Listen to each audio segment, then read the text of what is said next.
መረጃ የያዘ ዓለምን ይገዛል በተባለበት በዚህ በ21ኛው ክፍለ ዘመን የሀገራት ሙሉ ሉዓላዊነትና ነጻነት የሚለካው በዲጂታል ዳታ ባለቤትነታቸው ልዕልና ጭምር ነው። ኢትዮጵያም የዜጎቿን መረጃ ለባዕዳን ቴክኖሎጂ ግዙፎች አሳልፋ ላለመስጠትና የዲጂታል የጀርባ አጥንቷን በራሷ እጅ ለመገንባት ቆርጣ ተነስታለች። ይህ የሀገር የዲጂታል ክብርና የዳታ ባለቤትነት የማስከበር ጉዞ አሁን ላይ ለኢትዮጵያ የህልውና ያህል የሚታይ አዲስ የሉዓላዊነት ምዕራፍ ሆኗል። በመረጃ ሉዓላዊነት ለፖሊሲ ነጻነት በሚል መሪ ቃል በአዲስ አበባ ከተማ በተካሄደው ብሔራዊ ጉባኤ ይህንን አዲሱን የኢትዮጵያን የዲጂታል ዘመን ስትራቴጂ ይፋ ያደረገ ታሪካዊ መድረክ ሆኗል። ጠቅላይ ሚኒስትር ዶክተር አብይ አህመድና ከፍተኛ መንግስት አመራሮች በጉባኤው ላይ የተካሄደውን የኤግዚቢሽንና የዲጂታል ዳሽቦርዶች ስራዎችን ጎብኝተዋል። በዚህ ዘመን ኢትዮጵያ እንደ ወርቅና ሌሎች የከበሩ ነገሮች ሁሉ ለዳታ ትልቅ ግምት የሰጠችው ለጠንካራ ሀገር መንግስት ግንባታ ካለው ጥቅም አንጻር ሲሆን እንደ ሀገር ሙሉ ሉዓላዊነትን ለመጎናጸፍ የዳታ ሉዓላዊነትም ወሳኝ ጉዳይ ሆኗል። በጉባኤው ላይ ማብራሪያ የሰጡ ጠቅላይ ሚኒስትር ዶክተር አብይ አህመድ የዳታ ሉዓላዊነትን ማረጋገጥ ፖሊሲ ነጻነትን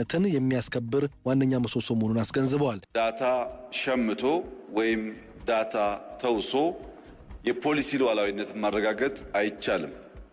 ለማንኛውም ፖሊሲ ዋነኛው ግብዓት ዳታ ስለሆነ ስላለ ብቻ ሸምተን ወይም ስላገኘን ብቻ ተውሰን ፖሊሲን ብንቀርጽ ያ ፖሊሲ በተሟላ መንገድ የእኛን መሻት፣ የእኛን ፍላጎት፣ የእኛን ትልም ሊያሳካ የሚችል ነው ብሎ መውሰድ ያስቸግራል። ስለዚህም የራስን ዳታ በተለያየ ዳታ ሶርስ ማሰባሰብ፣ ማከማቸት፣ አናላይዝ ማድረግ መቻል ለፖሊሲ ሉዓላዊነት እንደ ትልቅ ግብዓት ይወሰዳል። ኢትዮጵያ የደረሰችበትን እውነተኛ አቅም ለማወቅ በሌሎች መረጃ ላይ ከተመሰረተ ዳታ ይልቅ የራሷ ምንጮች እጅጉን ወሳኝ መሆናቸውን የገለጹት ጠቅላይ ሚኒስትር ዶክተር አብይ አህመድ ኢትዮጵያ ዛሬ የራሷን ዳታ በጥራት ለመሰብሰብና ከዛም ለመተንተን የሚያስችል አስተማማኝ አቅም መገንባት መቻሏንም አረጋግጠዋል። ዛሬ የስታትስቲክስ አገልግሎት በሳተላይት በድሮን ፊዚካሊ የላካቸውን ሰዎች እና የጂኦስፓሻል መረጃ ተጠቅሞ የእኛን ግብርና፣ የእኛን ጤና፣ የእኛን አጠቃላይ የማድረግ አቅም የለካበት መንገድ ለመላው ኢትዮጵያውያን እንደ ታላቅ ድል ሊወሰድ ይገባዋል። በጥቂት አገራት ብቻ የምናየውን የመረጃ አሰባሰብ፣ የመረጃ ትንተናና የመረጃ አቀራረብ ዘዬ በሀገራችን በእኛው ልጆች ማየት መቻላችን ታላቅ ደስታ ስለሆነ በዚህ ስራ የተሳተፋችሁ ሁሉ እንኳን ደስ ያላችሁ ለማለት እወዳለሁ። የመረጃ ሉዓላዊነት በ21ኛው መቶ ክፍለ ዘመን ሀገራት የራሳቸውን እድል በራሳቸው የመወሰን መብታቸውን የሚያረጋግጡበት ወሳኝ መሳሪያም ነው። ይህ ቁርጠኝነት በሌሎች ሀገራት ላይ የተመሰረተን የቴክኖሎጂ ጥገኝነት በመቀነስ ውጤታማ የፖሊሲና የውሳኔ አሰጣጥ አካሄድን ለመፍጠር የኢኮኖሚ ተጠቃሚነትን ለማረጋገጥና የዲጂታል ኢኮኖሚ እድገትን እውን ለማድረግ መሰል ዘርፈ ብዙ ጠቀሜታዎችን ለሀገር ያበረክታል።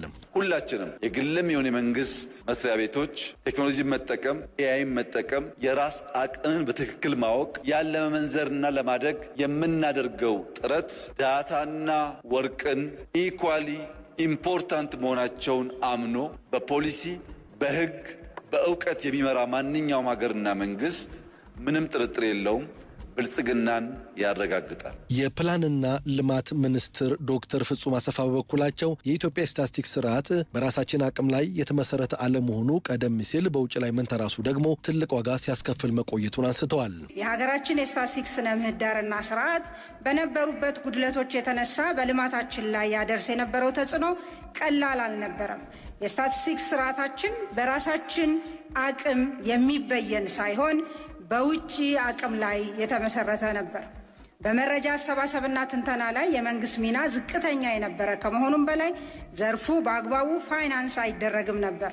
በዚህም ምክንያት በስታቲስቲክስ ስርዓቱ ተአማኒነት ላይ ዘውትር ጥያቄ ይነሳ ነበር። በተለይም አስተዳደራዊ መረጃዎቻችንንና ኦፊሳላዊ ስታቲስቲክስን በአግባቡ ማስታረቅ ባለመቻሉ ሐሰተኛና የተገነኑ መረጃዎች የልማት አስተዳደራችንን እንደ ሀገር ሲያናጉ ቆይተዋል። ሀገራዊ የመረጃ አቅምን ይበልጥ ለማሳደግና ዘርፈ ብዙ የኢኮኖሚ አቅጣጫዎችን እውነታ ለማመላከት የሚያስችል ጥቅል ሀገራዊ ምርት ጠቋሚ መረጃን ወይም ጂዲፒን ወቅታዊ የማድረግ ስራም በቀጣይ ዓመት ሙሉ በሙሉ የሚጠናቀቅ ሲሆን ይህም የውሳኔ ሰጭነትን አቅም በእጅጉ ያሳድገዋል። ከዚህም በተጨማሪ የክልሎችን ጠቅላላ ዓመታዊ ምርት በመሰብሰብ ከአጠቃላይ ሀገራዊ ምርት ጋር መረጃ የሚሰበሰብበት ዘመናዊና የተናበበ አሰራር አሁን ላይ እየተተገበረም ይገኛል። ከምላሽ ሰጭነት አልፎ ወደ ተሟላ የወደፊቱን የመተንበይና አስቀድሞ ምላሽ የመስጠት አቅም በተሟላ አግባብ ቁመና እንዲኖረን ለማድረግ ትኩረት እንሰጣለን።